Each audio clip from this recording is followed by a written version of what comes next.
So we can actually start talking anyway.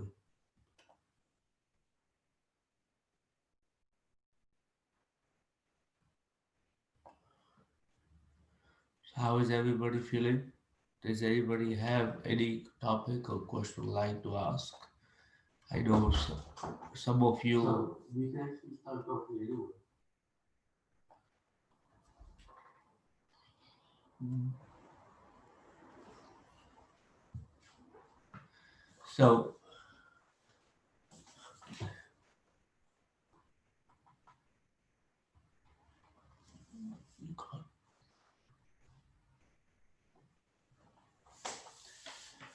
so please, anybody have any question would like to ask?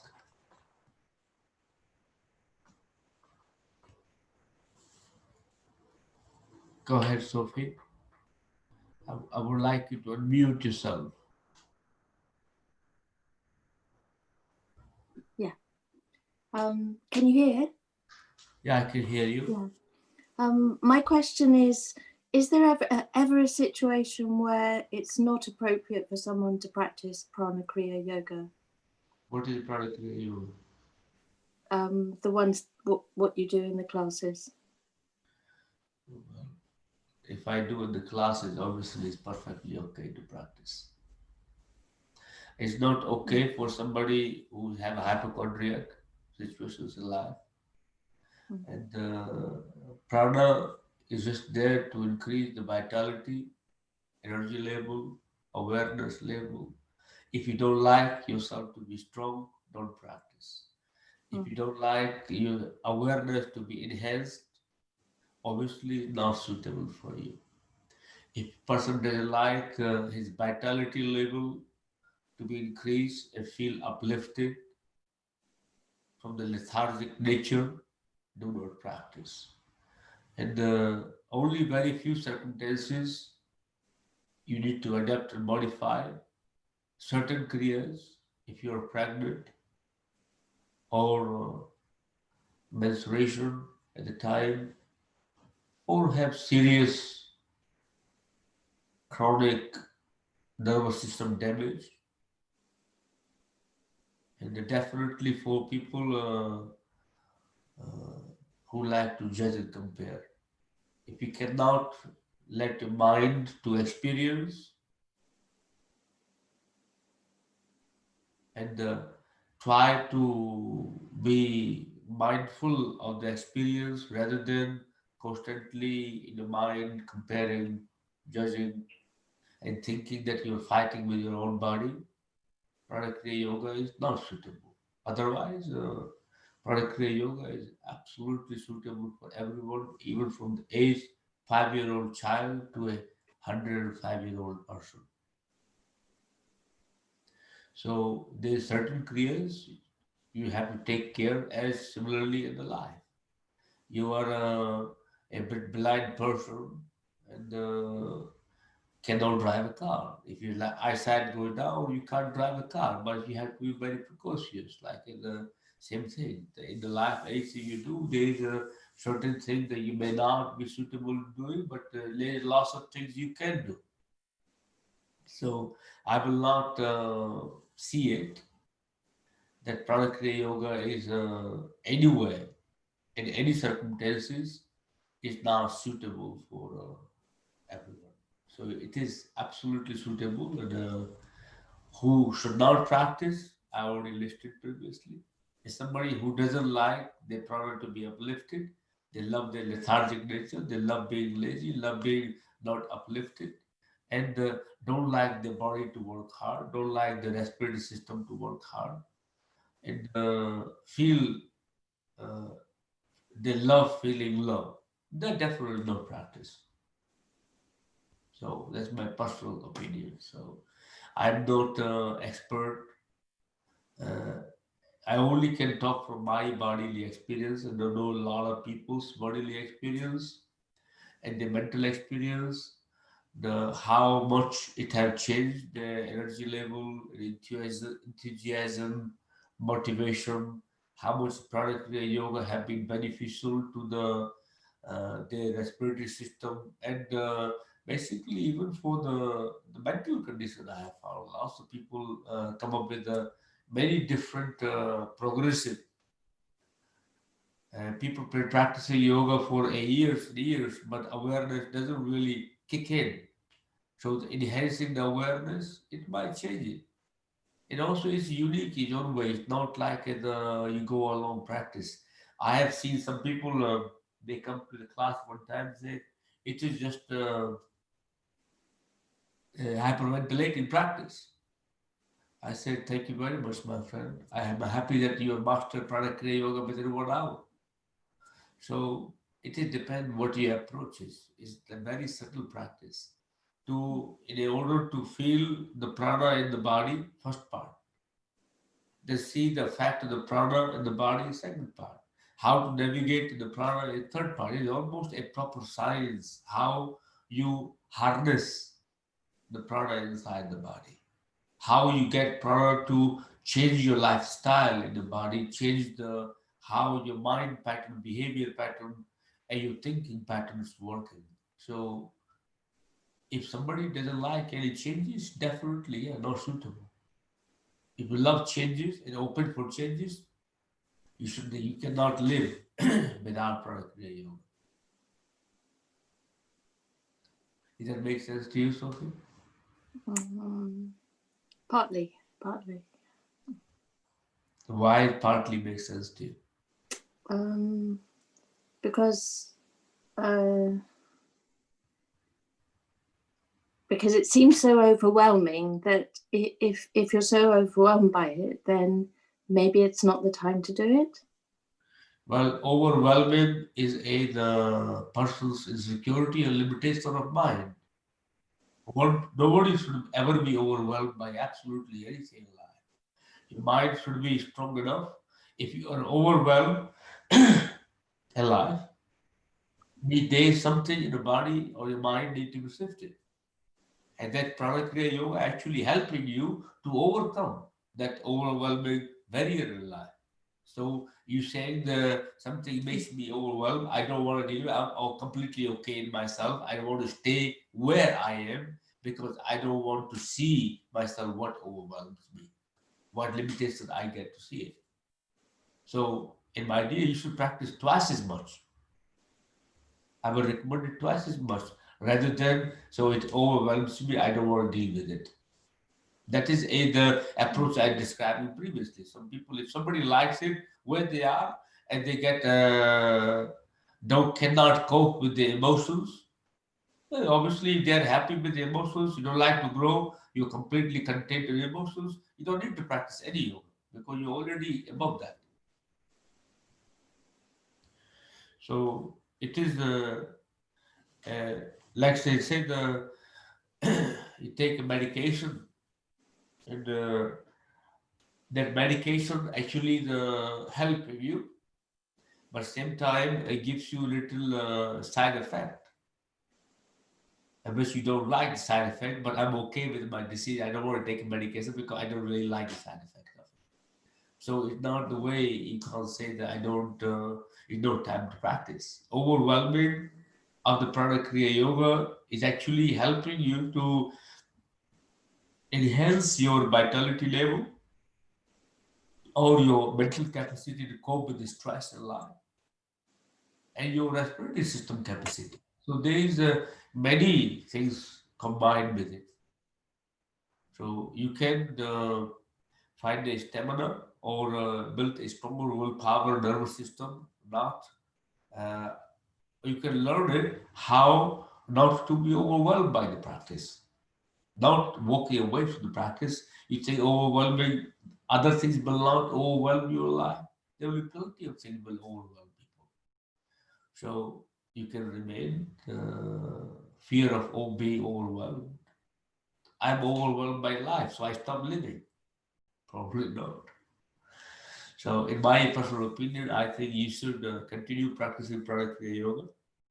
Invite more people who you think they might be overwhelming for them. Bring them too, and don't feel little about yourself when you cannot do something.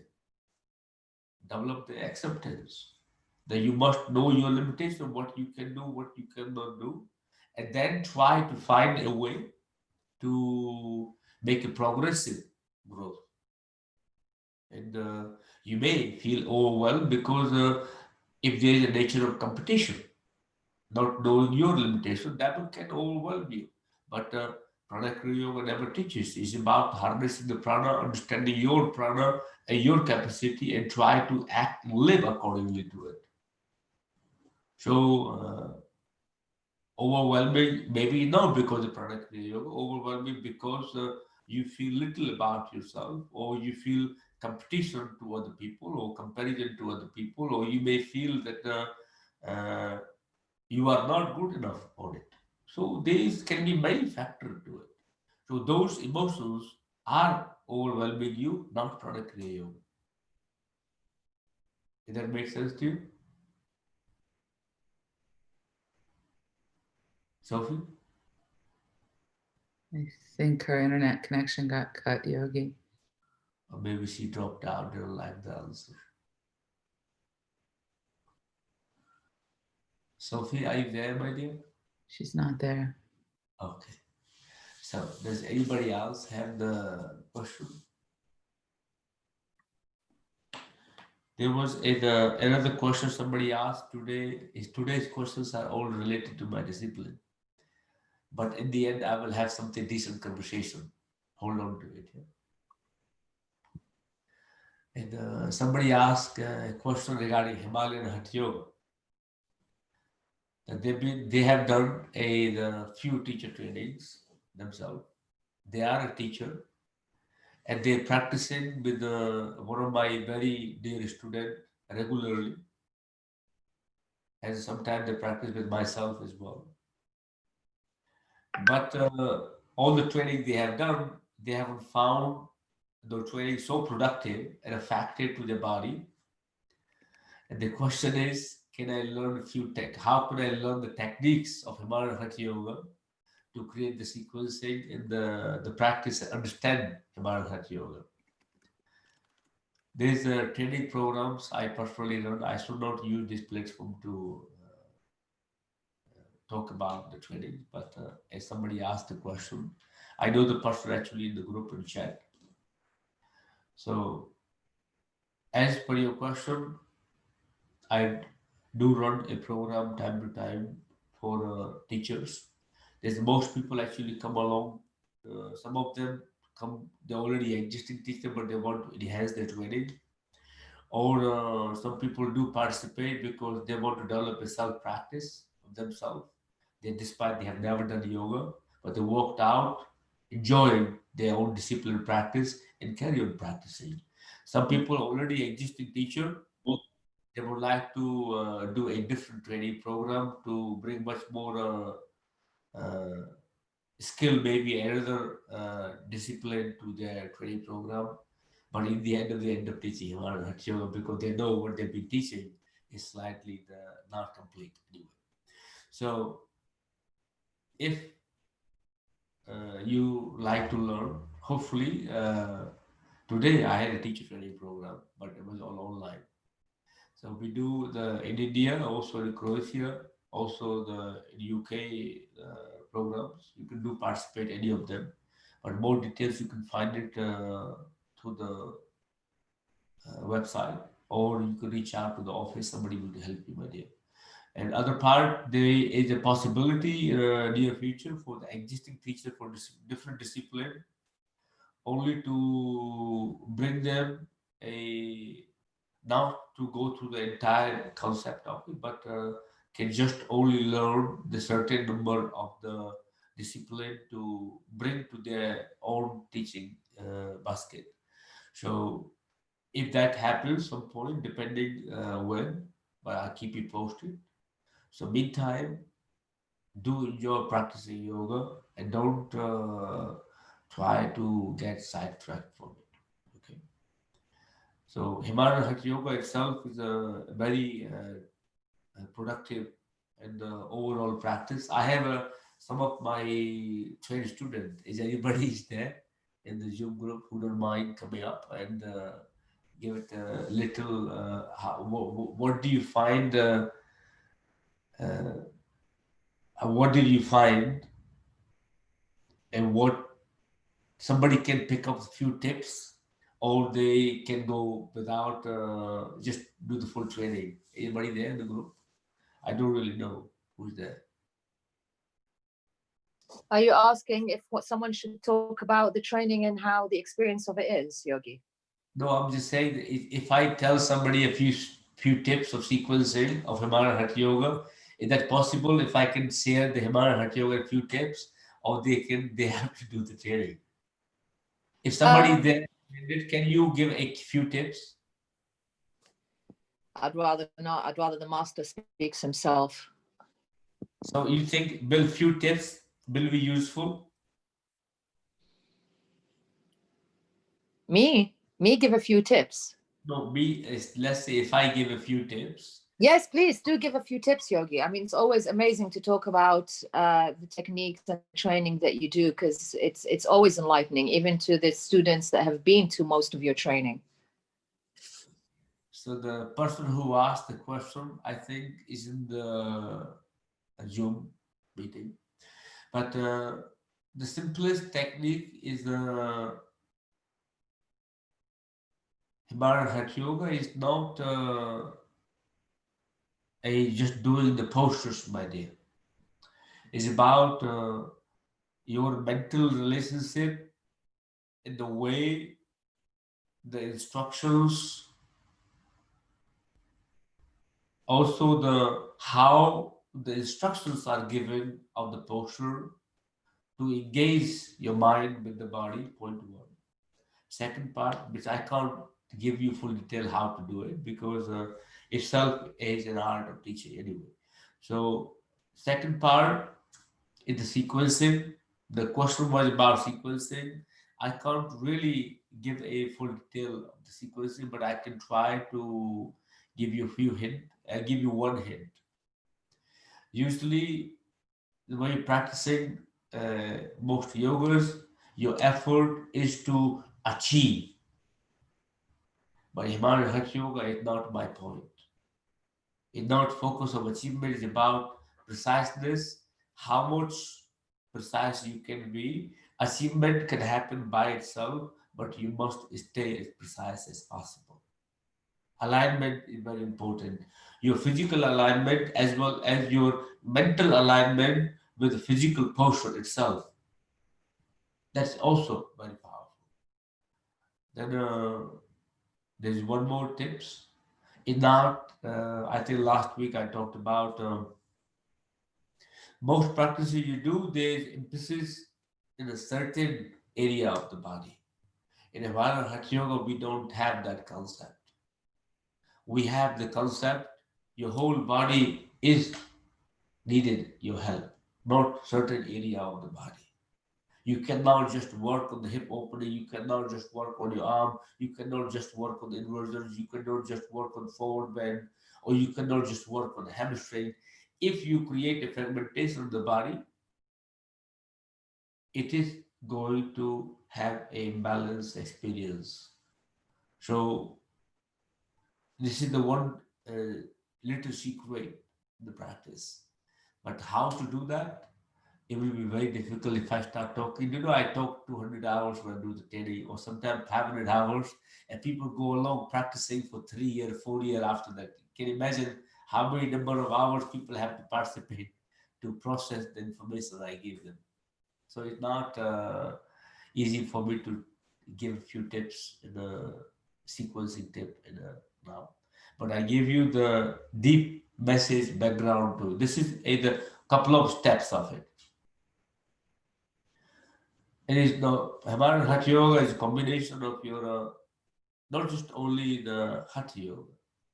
It have the root principle of Himalayan Hatha Yoga, have the all the essence of the major yogas. You can find the principle of Raj Yoga in Himalayan Hatha Yoga. You can find the principle of Bhakti Yoga in Himalayan Hatha Yoga. You can find the principle of Ashtanga Yoga in Himalayan Hatha Yoga. You can find the principle of Hatha Yoga in Himalayan Hatha Yoga, Karma Yoga in Himalayan Hatha Yoga. You can find the Jnana Yoga principle in Himalayan Hatha Yoga.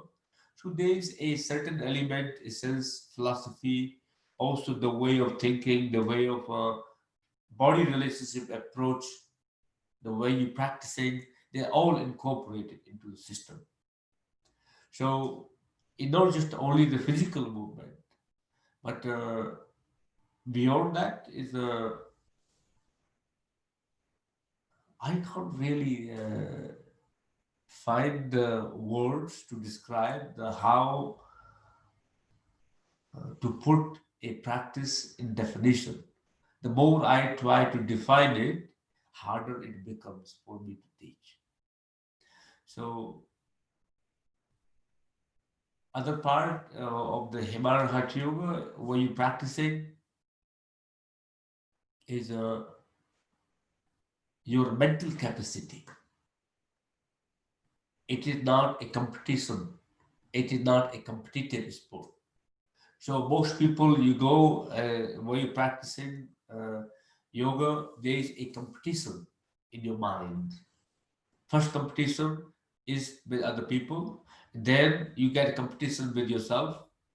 And so you create more stress in life. You went to yoga for because of the stress. You walk out of yoga with more stress. Now you fighting the or the self judgment. So yoga practice should take away the self judgment as well as the internal battling or the external battle while you are participating in the group. So those few things you can take it away and apply them in any class. That can be very helpful. We have a few core principles of Himalayan Hatha Yoga. Yes, I think somebody wrote an article long ago, and I wasn't even aware. But I give you one tip of it.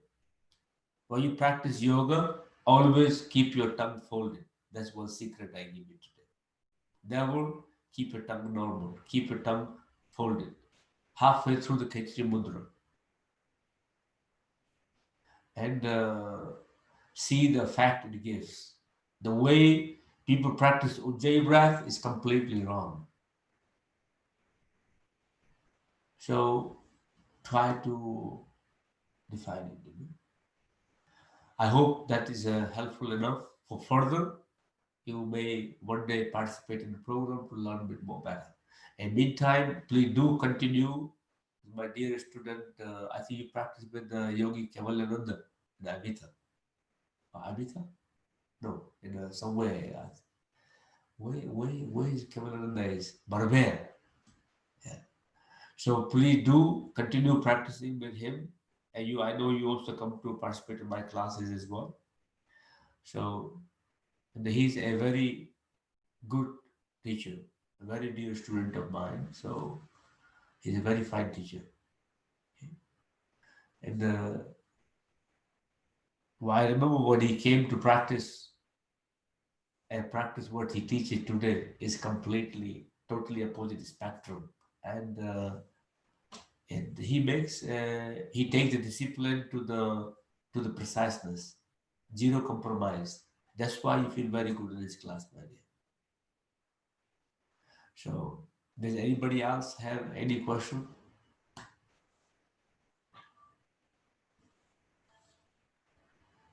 No question. Let me see. There was somebody. Yesterday I was talking, and the person asked me a question. Joao, are you there? Yeah? Can you ask the question what you were asking yesterday? He said, "How do I cope?" I think he said, "How do I cope with the?" I forgot even the question. What question he asked? I asked many questions. Go ahead, ask the question. No, but you need to tell me which one. No, not definitely your personal ones, but outside personal questions too. You have to be more specific. I asked so many questions yesterday. There's any question you feel comfortable asking in public domain? I feel comfortable in asking any question. Okay. So ask any of them. Any of them. They were all very interesting though. Very interesting. Um, Let me see. I think the one that was more relevant for me Uh-huh. was that I spent a lot of my life not really happy being in my body, right? And so I asked you, how could I become one with God, right? And your answer, Are you gonna answer? Shall I answer? you answer, please. So he asked a question. Hey, he's not happy. I'm not happy in my body. So I think he still hold on to the grudge because when he was to the training, I told him you have a massive ego, and that hurt him, poor guy. That hurt him really badly, and he didn't talk to me for some time. He came back along, we started talking, but he said, "I want to be like you." I say, "It's not possible. You can never be like me. You can be greater than me, or maybe not greater than me, but you can never be like me. And I don't wish you to be like me." That was my conversation some time ago with him. And second, he said, "Okay, then I just want to be one with God." I said, "Totally useless." I said, "What will you gain? Again, you running away from the present reality, coping and embracing your present state of mind. So you want to become one with God. So you don't want to cope with your mind. You don't want to take responsibility. You don't want to feel a comfort. It's not, my friend, becoming one with God. Can you have the same comfort? Can you have the same pleasure? Can you have the same joy, even not being one with God? In being in this body, it can have a godly presence in your body. I want God to be with me, not I want to be with God. Do you understand? Find a way in your mind, in your consciousness, bring the purity, bring the clarity, bring the understanding, the awareness that God cannot find a better place than living inside you. So God say, "I want to be with you, Joa," not you say, "I want to be with the God." So absolutely not joyful being with the God, because when you become one with the God,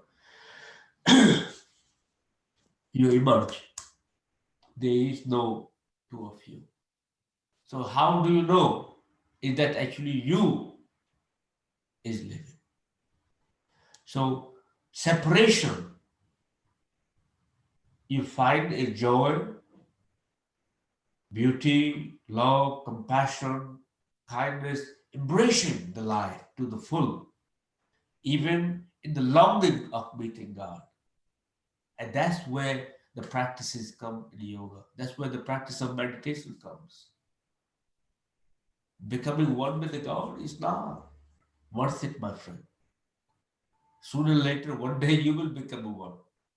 It's about how can you serve godly presence through this body is important part. It's not becoming one with God, but how can you serve the godly presence through your body should be the aim. So you remain, God can be the God, you can be you, but you always work in the longing of joy is there. That what creates the beauty in life, not running away. Just because I just want to become a one with God, and my problems are solved. Don't worry, there will be God problems. You think God doesn't have a problem? I think God have a problem too. You're probably thinking every day, what wrong with these humans to do? Or she probably thinking every day, what's wrong with these humans? God's problem. It's not your problem. So there is a problems everywhere. As long as you become one with the God with the problem, you will have a problems. The replacement therapy never worked. Then his question was the next question. But how do you cope with the? I ask you so many questions, and people ask so many questions. And how do you? I find very hard living in London. When I was in Portugal, I was so peaceful and living nicely in nature. Come here. I said, see, people ask the same question, everyone. Whenever they go to India, they say, you have a paradise in India. Why do you live in London? Some people go to Croatia and say, you have a paradise in Croatia. Why do you live in London? How do you cope in London? I said, when I'm in India, I'm in India. I'm nowhere else. I don't even leave the place. When I'm in Croatia, I'm in the Croatia. I'm nowhere else. When I'm in London, I'm in London, nowhere else. Actually, I'm not even London. I'm always in my body. So I enjoy my presence in my body, not the place. Place having problems, but how do I accept the place in different story. But I always live in the body, my friend. I don't live in any place. How do I cope with it? You can give me any problem as you like. It's your problem. It's only problem is if I identify with it and if I claim it to be a healer, so called, or to be I'm going to solve your problem of life. That's the problem of people. They want to solve the problem of world, not solve the problem of themselves. They want to solve the problem of the world. You become in a trap. That's where you feel start draining. Especially if you're a spiritual practitioner and you want to solve the problem of everyone else, but you have a problem that your problem is you want to solve the problem of other people. Solve that problem first. So not to identify. If somebody gives you a problem, not to worry about it. So how do you cope with it? I give you so much problems, but I don't accept it, my friend. I try to guide you as much as I can to my best ability. You walk on it, not walk on it is your problem, not my problem. So simple as that. So if I identify with your problem and dwell in it and chew on it day in, day out, thinking about it, then it becomes a problem because it becomes my living reality. I'm no longer good for you anymore. So I don't actually really buy into it. It's your problem. I think I give you an example like that you come and see me. Or maybe let's say I come and see you. I got beautiful mangoes from my trees in India, and I bring it with me. And you are diabetic and allergic to mango. I'm not aware of it. I give you the box of mangoes, and despite there's the best mango you can ever eat. I'm talking with experience. And he said, no, sorry, I can't eat it because I'm diabetic. Who will have those mangoes? Despite I brought them with a great love, I will still have those mangoes because you never take them. Same principle. You can come with all the problems as you like. If I take them, if I make them mine, they become a problem. Otherwise, your problem remains with you. Until you start implementing and walking on the path, then you may see exit. So, problem, stop solving world's problem. Try to see what problem do you have. He said, but if that everybody start thinking, then nobody will help anybody. Helping somebody is the guiding. Don't take their experience or possibility of growth from people. So don't make them weak, make them strong. And that will come by supporting, by guiding, not taking their problem to make them yours. So, if that makes sense to you? Beyond sense, yeah. Yeah. So similarly, the sometime same message reflected by all the trainings. If you have participated, I never give you the prescription, like the ready-made this. No, I teach you how to make the practice. I teach you how to understand the practice. Don't give you, okay, this is the practice, take it and practice and repeat it like a monkey and just deliver it every day. Become a narrator. No. You need to learn to understand. When you understand it, you don't need to follow. You only need to follow when you are not grown. My interest is your growth. Is when you grow, you understand it, you don't need to follow. Because your inner intelligence will wake up. A purpose of yoga is not to make people follow. It's the subject of religion, not purpose of yoga. Yoga awakens your intelligence to ignite your inner fire inside you, your Atma Jyoti. That is the purpose of yoga. So I hope. Sorry, to ignite. Sorry, Yogi, what did you say? To ignite the inner fire. What's the next word that you said? I didn't hear it. Atma Jyoti, light of your inner self. How do you say that? It's called, now you're going to use that word called Atma Jyoti. Atma Jyoti. Atma. Atma, not Uh-huh. Atma. Atma Jyoti. Can you spell it, Alright. Yogi? You can call it the self-light. Okay. Light of yourself. Atma Jyoti. Like see the flame, your inner flame, you know? Ah. Jyoti is the flame. Jyoti. Jyoti. How do you spell it, Yogi? In a Sanskrit or Hindi or English? Sanskrit. No, it's fine. You just go you have to Atma Jyoti, write R, then you write a Tha, you write a Ma. By not A-T-M, Atma, Z for Juliet, J-Y-O-T-I, Atma Jyoti. Nice. Thank you, Yogi.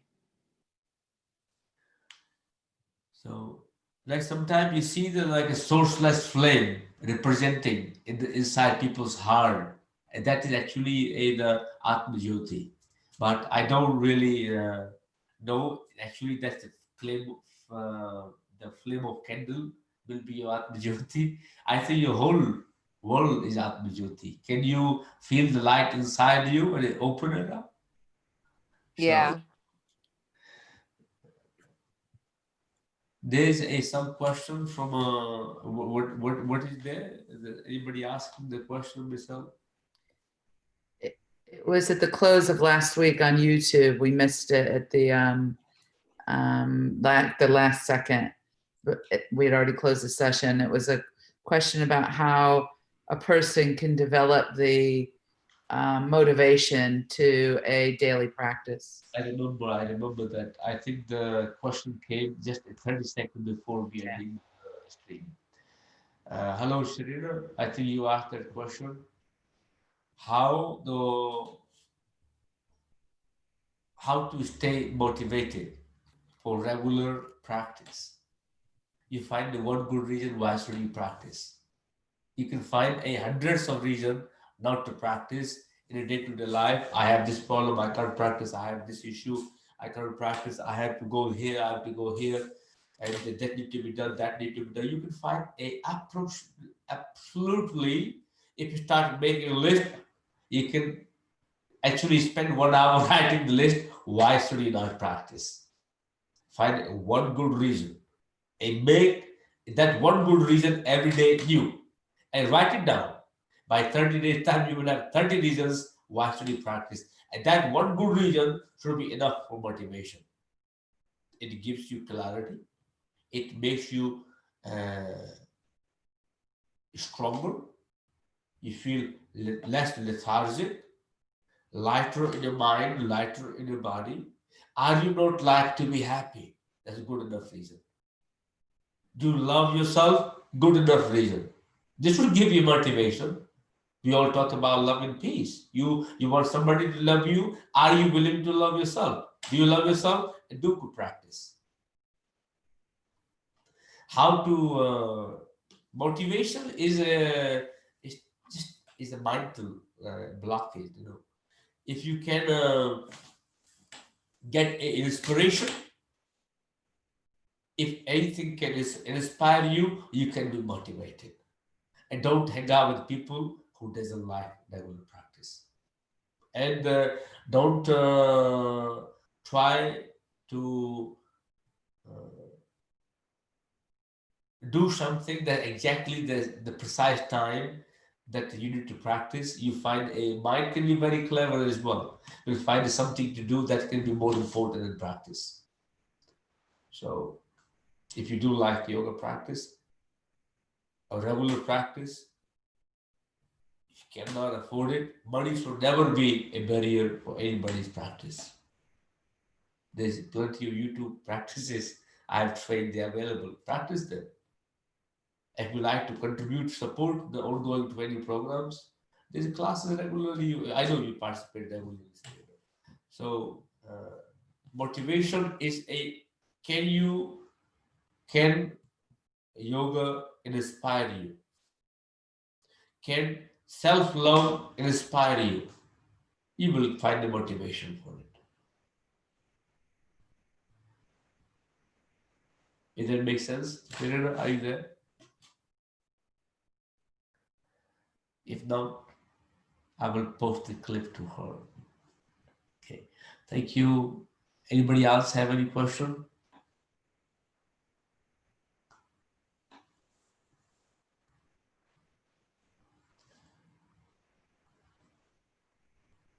Is it okay, everyone? So thank you. Oleg, you are coming through? I just I want to say that you promised to tell us a story a few days ago. Tell us a story. Which story? Well, you started to say some story, then you stopped, and you said that you'll continue in Sangha. Okay, can you give me the? I know that I have I can tell you so many stories. Give me the little insight. Well, it was it was something about some gentleman, but it was so abrupt, and it was just one sentence that he went somewhere, and so I struggled to remember myself all the details. No, just give a little insight of it. No, that there was, you just started talking something, and then you stopped and said, "Okay, I'll tell you." I can just give me a little insight, even a little conversation of it. Does anybody remember it? It was on Wednesday, I think, probably, or Monday. Monday, probably, because it was intermediate, I think.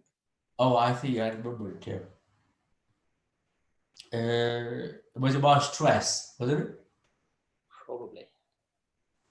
Was it about stress? Because I went to one of the yoga conference, I think, and I finished teaching my session, and then somebody came up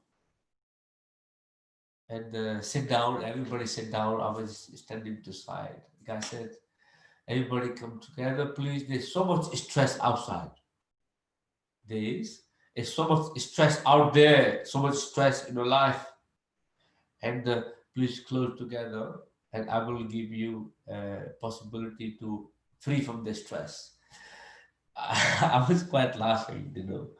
If you remind somebody about the stress, they are having difficulties, and you tell them I'm going to give them a free from the stress, is not going to probably work, because the who would like to remember before yoga the stress of their life is the stress outside. Point one. Point two, claiming to be that I will free you from the stress, probably not going to work, because I know the person himself was very stressed before his class.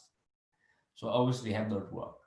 And remember, if you think there is a stress in your life, there is no stress in your life. Stress is not in you. Stress is around you. There is a stress is not in you. Stress is around you. Are you love connecting with the stress? It will always be with you. or are you trying to grow and accept the stress? And there is no stress. You always live stress free. You know, our mind problem is a limitation of thinking. Is a limitation of thinking. If the one person start practicing yoga, they start thinking I should behave certain way. But you have not reached that stage, so you don't need to behave certain way. You need to behave the way you are, and don't accept it. Become a very progressive that way. Second part, the way you start meditating, everybody say you should be peaceful, you should be and not have a thoughts. I don't really want to meditate. If it's I become a vegetable, living vegetable, what is the use? Meditation should give you ability of clarity. Meditation will give you the inspiration. Your thinking should be very sharp. Not like sitting quietly daydreaming. There is no difference somebody in a coma or somebody who finished meditation. Or it gives you the reason to find be lethargic because I just finished my yoga, I should chill out. What? Yoga is supposed to give you stamina, strength, motivation, inspiration, and do something. And now just sit down, just be lazy. No, yoga is not working. Don't do it. And if meditation, if it making you feel like in the daydreaming, like thinking, just like completely, what do you call it, sulking with your emotions because I'm meditating, emotions comes up, I'm sulking on the emotions. No, it's not working for you.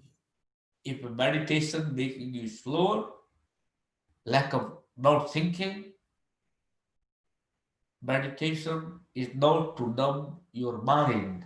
Meditation is supposed to spark your mind, spark your thinking, spark your awareness and consciousness, not to make you dumb, not to make you completely lazy and become like a living vegetable. No, it's not worth it, my friend. Better to just go live in the cave to I live in the city. And I meditate, but I live in the city, but I feel really, really vegetable afterward. So if you look back at, I give you example of Buddha. Buddha found enlightenment. Why did the Buddha have to be in society to think how to help people? Because Buddha can think. Buddha is not living the thought. Buddha can think. That's the difference. You are living a thought, but Buddha can think. You are not thinking. You think that you're thinking, but actually not. That's where the problem is, my friend.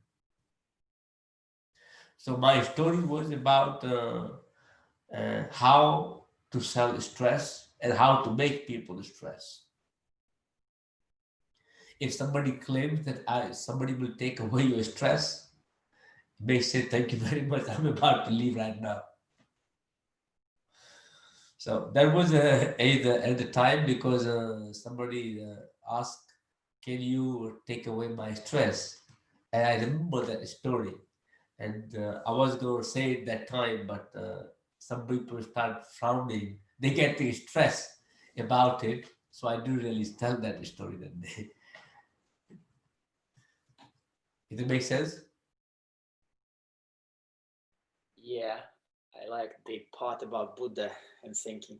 It is very accurate. Thank you. So it's on that note, I think I will take leave.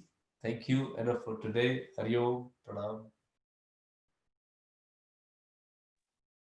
Thank you, Yogi. Thank you.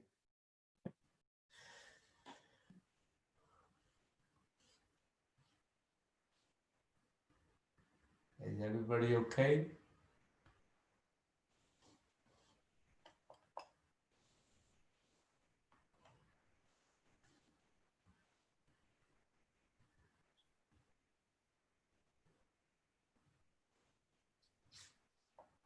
I will try to stop the